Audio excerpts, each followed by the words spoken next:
Today, we have a genuine moment of opportunity on both the local and national levels.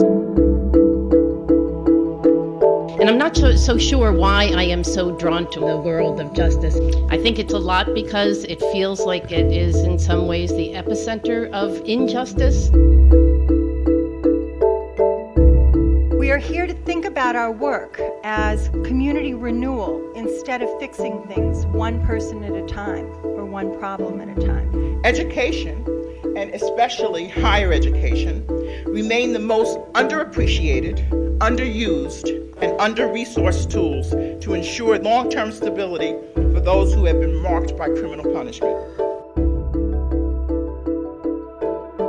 History moves in cycles, and if there's a window of opportunity now, that window may or may not be there in a number of years, and we want to seize the moment. Our challenge and our opportunity is to think about this inflection point where we have the possibility of potentially redefining the larger structure within which we sit.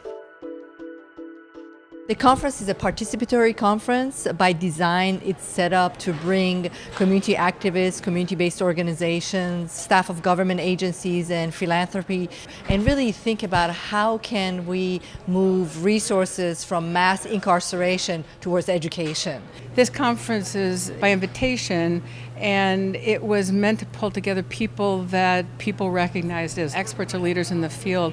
But experts here isn't defined by what someone's title is necessarily, it's based on their experience. Because racial disparities permeate every aspect of American criminal punishment, the use of criminal conviction status to deny education funding to qualified students in prison or to bar admission to college has a disproportionately negative impact on communities of color.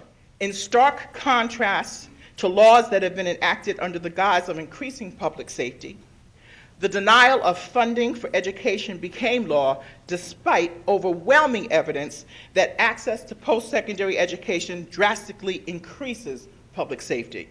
So when we think about the growth of criminal punishment in the United States, we should be thinking not just about the sheer numbers, but about who is impacted by this phenomenon and why. This will be essential as we work to increase access to education and strip away the layers of history that give birth to policies and practices that deny access for those who have never had equal access in the first place. Someone asked me a little earlier how's it going in prison. Not going very well. We know that is a racial imbalance inside of all criminal justice systems. We know that there are too many undereducated people coming to prison. As we talk about education, especially secondary education, let's not forget the need for basic education. It's almost like in a regular school. It's the quiet student in the back who isn't learning very well, but not causing any problem, who just kind of wanders through the system until suddenly he's now 16 or 17 years old, he's graduating, he still can't read or write very well, and now he's in society, and guess what? We're blaming him for committing crimes and not getting a job and all that stuff, when maybe some of that blame belongs to us. Where were we during those 5, 6, 7 years? And we're learning the hard way, not providing the services that we need for the young people. And as you share ideas and plan together, I want you to know you're part of a much wider movement and what I believe is a powerful shift towards justice reinvestment all across this country. And here I want to reiterate how far ahead of the curve all of you are here in New York State and in the city. Today is really a day where we are also breaking the silos, where we are trying to make some really interesting conversations to happen at the tables, where we're trying to get activists to speak with community-based folks and community-based folks to talk to government folks and really bring a microcosm of perspectives together. Because we brainstorm in silos within our various organizational kind of roles, but then do we ever come together collectively and brainstorm? And I think this exercise demonstrated our ability to come together collectively and brainstorm. And what is the reason that we need to come together and come together in a systematic way? We're taking a collective impact orientation to this work. So even if you're working for individuals, you're asking the question, how can this change the system? And what if everyone takes a collective impact orientation? We need, as we've been hearing, to coordinate and align across systems. And this requires a change in culture. These systems are set up not to do this. And the question is, how are we going to shift them so they do this? So this is really what is at the heart of the Reentry Education Network's work.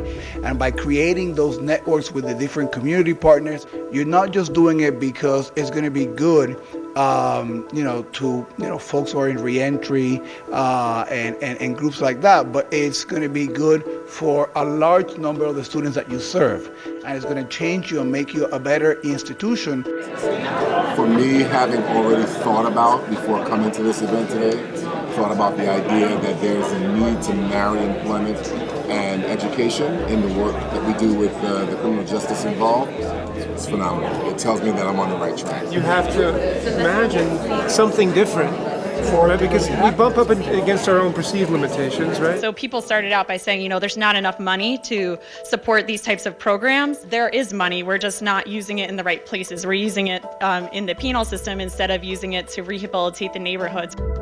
I guess I hope that we could really connect people to this work who are not really connected to it, and I could see some important instances of that happening. Maybe a person as an individual can change a system, but I think that when we gather together in these settings, we have the energy and the courage to tackle any issue. So I came here because it's a key moment in the city's history, and the people who've organized this conference have really put together all of the stakeholders to this conversation, and there is a sense of momentum, there's a sense of optimism here that you don't find in any other meetings.